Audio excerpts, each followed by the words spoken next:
Hello everyone, Treecks here. And welcome to the new title screen of F-Zero X. We have apparently completed the game and we get treated to a new title screen.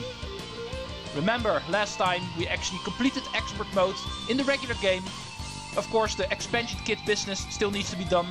But when it comes to the regular game, that actually does not yield anything unlockable, you might say. That is all extra business.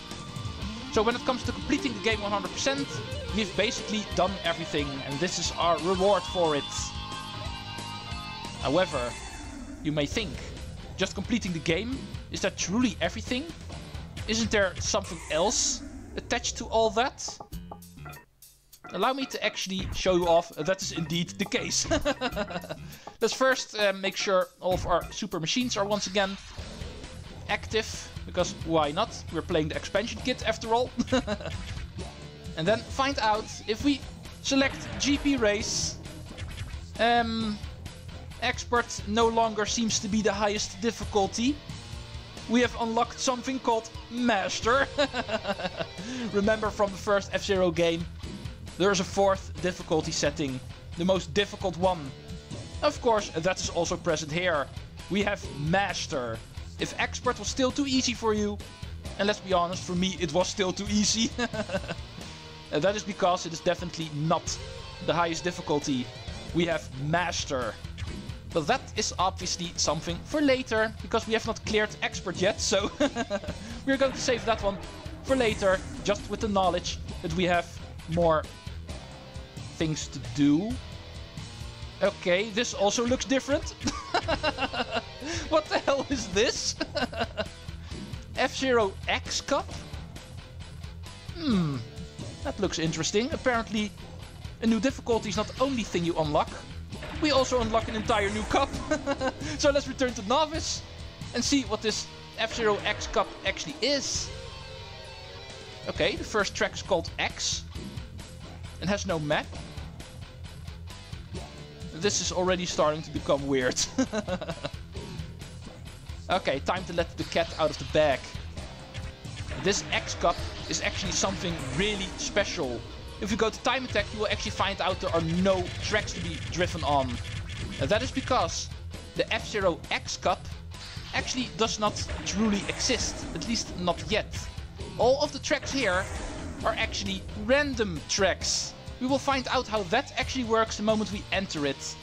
Let's first select ourselves a new racer, because of course the 6th line of racers is also unlocked. And therefore every single one of the 30 machines and pilots are available to use from this point. Of course we are going to pick one of the 6th line immediately. And some of the best machines in this game are actually on this line, so really awesome to finally have that unlocked. Let's start off by picking the first one, which is the Space Angler driven by Leon. And he's not below James McCloud for nothing. This is indeed also a Star Fox character. As you can see, he's clearly modeled after Wolf O'Donnell from the Star Fox games. However, with the name of a different Star Wolf member, Leon Kowalski. Would have been more awesome if they actually did it the other way around, creating a chameleon called Wolf. But they actually did it like this. Leon is actually going to be our first victim in order to show off what the X Cup is. As you might have noticed, the moment this track loaded in, it actually took a little bit longer than normal. And that is because the moment you go into the track, whenever playing the X Cup, the game will actually automatically render in a course in a random way. Of course, it's always pretty basic. This is all pretty sophisticated business and therefore it can't be too complicated. But in order to give it the best possible explanation, the moment you select the X Cup, the game will actually go into the course edit for a moment, you might say, randomly place a couple of points and then connect those together. Randomly input a couple of dash plates and of course create a pit area right before the start finish. So don't expect too complicated tracks in here. Most of them are going to be like this, in a circle form. But sometimes there can be a little bit more turns into the track, making it more like a plus form. Stuff like that is always possible. But whenever playing X Cup tracks, you will never actually find inversions or tracks that will actually overlap. It will always be a pretty basic form, but it is pretty interesting that they actually made a way in order to create random tracks in this game. Really awesome. Every single time you play the X Cup, every single track you play will be a newly created track. All of them unique. That is the beauty of the X Cup. Something you will rarely see in a racing game. So very awesome that this game actually has this in it. It's a pretty unique thing. As you can see, we move on to the second track. This one also being a circle shape, you might say. There's a little bit of turns in it, but most of all it's one giant circle. Whenever creating these random tracks, the game does play around with banked curves a little bit, but it will never create a true inversion. So loopings and corkscrews, that is something you will never see in this. In order to make this work, Nintendo actually had to keep this pretty simple. But I must admit, I really appreciate how they actually were able to make this work, at least. Sometimes the tracks are actually not always really working. Sometimes because of points being too close together, you have a very small pit area. That can sometimes happen. And sometimes even creating death tracks in this is also possible. Because as you can see, the tracks also play around with height a little bit. And sometimes the difference in height is programmed a little bit wrong. And the difference is a little bit too big. And therefore, sometimes parts can be generated where the computer players, and even you, have a really hard time staying on the track. If we're lucky, we're going to end up seeing that as well at some point. But that's actually pretty rare. Most of the time, whenever these randomly created tracks generate, most of the times they work fine. Sometimes a broken track can generate, but that is in all honesty pretty rare. So we're just going to enjoy some new content here. And remember, if you actually select the X Cup, or if I select the X Cup next time, I will get 6 completely new tracks. That is the challenge here. These are all tracks that you cannot know beforehand. Because every single time you go into the X Cup, or just pick a random X Cup track in practice or anything, it is going to be a new generated track. And just to be clear, this is actually not a part of the expansion kit, this is actually in the regular game. Might sound surprising if you've seen how the regular game functions and how the expansion kit actually adds to it. If you're not familiar with F-Zero X, I can imagine you think the X Cup is actually an expansion kit cup, but it is indeed not. If you just play the regular game without the expansion kit, like most of us do in the West, this is actually also already a part of the game. And therefore giving away that even in the regular game the course edit is actually present, just not accessible for the player. Because indeed, it has been data mined. This X Cup indeed makes use of the course edit that is present in the game, even without the expansion kit. Otherwise this wouldn't function. Very sophisticated business, but definitely very awesome to play with. All I can do is say thank you to Nintendo for creating this. Whenever playing F-Zero X and you get tired of doing the same tracks over and over again, despite them being awesome, you can actually let the computer generate random tracks here in the X Cup. So you don't even have to bother creating your own ones in the course edit. Because of course for that you need the expansion kit, and second of all, a lot of time. Because creating your own track does not go as fast as Nintendo does it here. In a matter of a couple of milliseconds, a new track has formed. We can actually play on something completely new. Something we're also never going to see again the moment the track is over. Because that is of course the downside. The plus side is, every single time you play the X Cup you will have a new track. However, the moment the track is over, you will never see it again. So if indeed something does generate that looks awesome, that's actually awesome to play around on, you're only going to get one shot at it, so enjoy while it lasts. Yeah, another thing I can talk about, as you can see, tunnels is also something the game plays around with. Sometimes you'll actually see special types of tracks, like tunnels or high walls. And also stuff like pipes and cylinders can also appear. For those we have different kind of rules.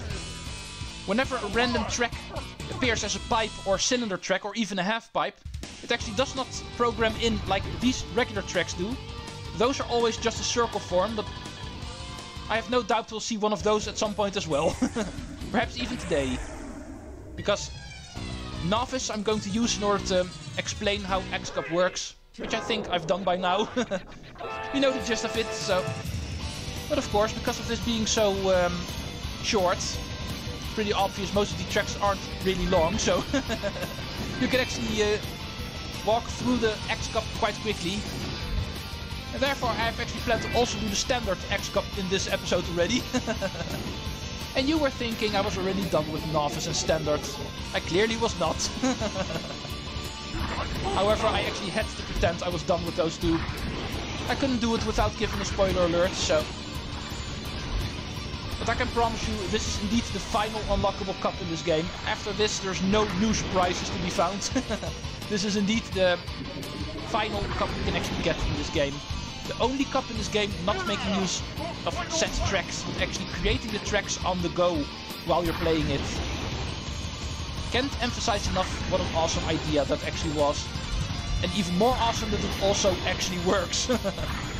And not in a way where it actually takes half an hour before the course is generated. I'm still surprised how Nintendo actually came up with a way where it's possible in a matter of a blink of an eye to actually generate a course like this. Awesome.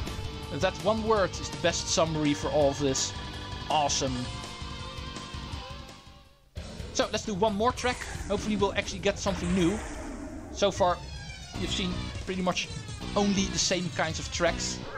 However, I'm actually curious about pipe tracks, cylinder tracks, half-pipe tracks, or even a death track. The death tracks, of course, being a mistake. That can, of course, sometimes happen. Whenever you have a system like this, of course, it is not waterproof. Sometimes a mistake can actually slip in between, creating something that is not per se impossible to clear. That is something I've never seen. But you do sometimes actually find tracks that are really difficult to clear because of turns not being generated properly. Mostly because of height differences being not okay. But here we can actually also find the first instance of no walls. That is indeed also something that can randomly generate. Also pretty rare, but also possible to actually form on these tracks, as you can see. So if you get really unlucky, that is something that can form in a very sharp turn. Indeed making it really difficult. But this is all a pretty good tutorial on how the X-Cup works. 6 unique tracks that we're never going to see again. Because next time we are going to play on Standard, we are going to see completely new tracks. And hopefully something we have not seen yet, because of course, in order to make this extra interesting, there is a lot of possibilities that can appear. Most of them we haven't even seen yet in this first set of 6. But there's going to be more chances. Of course, this is also a cup I'm going to clear 4 times on all of the difficulties. Leon here is just going to take care of the first one. In order to cover all 30 of the racers, according to my calculations. And this X-Cup also needs to be cleared 4 times on screen. And with this, we have covered the Space Angler. And that was our introduction to the X-Cup. One of the most interesting ideas in the regular game of F-Zero X. Every single track is called X, but that is where all the similarities on all tracks end. Every single track a different one, a unique one. All made in the course edit in a matter of a few milliseconds. In the meantime, we've also covered the Space Angler, of course, driven by Leon, who is not a chameleon in this game, but just a wolf, like his boss is in Star Fox. But he's definitely a good guy. Unlike Star Wolf, he's not a bad guy in this game. Leon is actually the kind of guy in the story that always races for charity, in order to use the prize money, in order to give that to charity. Most of all for the kids, you might say. That's the kind of guy he is. So he looks like Star Wolf. He's called after another Star Wolf member. But he is a good guy. Oh yeah, in the X-Cup you actually don't get any fireworks that actually look like a racer. For some reason you actually get a couple of other random fireworks. But that's a little side note. Okay, yeah, 15 minutes already, so I think I've changed my mind. I'm actually not going to do standard yet. Instead, I'm actually going to try to depict how Nintendo actually forms these tracks. It basically works like this.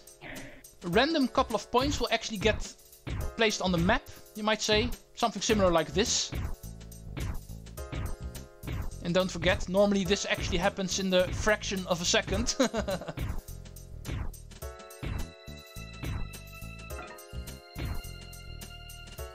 As you can see, we get a random couple of points without the points overlapping.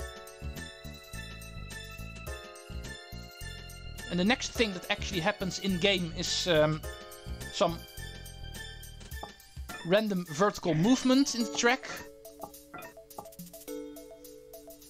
Some of the points actually get elevated to a random height. Similar like this, like you've seen during the X Cup. Yeah, unlike Nintendo's programming, I'm actually manually not able to create a course in a fraction of a second. We also saw that tracks actually get a random bank. None of the tracks were actually completely flat. There were a couple of banks in the turns. Something similar like this. Let's see if it already kind of looks like an X Cup track.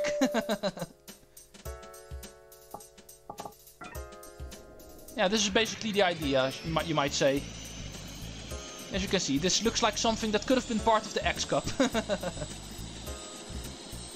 But that is not where it ends, of course. There's a lot of other things that also get programmed in. The changing of the venue. The sky background actually gets changed. There's a couple of random billboards that also get placed on the map. There's some background pictures that also get placed. So it is definitely a lot of sophisticated business, you might say. It is definitely not comparable to how a regular track works. Like Devil's Forest, for instance. And this is something, despite the awesome programming Nintendo actually had in order to create the X Cup. Tracks like these definitely only can be made by human hands, you might say. There's no algorithm in order to create a complicated thing like this. But anyway, one last thing I can actually talk about. As you can see, the X Cup actually does not give you any crosses. Despite it being the Cross Cup. But there's no new crosses to actually earn here. But you do still need to clear it in order to get 100%. Don't forget about that. The trophies do still count. But next time I will promise to actually do 2 of them in one episode. We still need to do the standard X Cup. And of course, the expert one too. I'll try to actually do those, both of them, in the next episode. F-Zero X will continue. Thank you for watching, and Treecks out.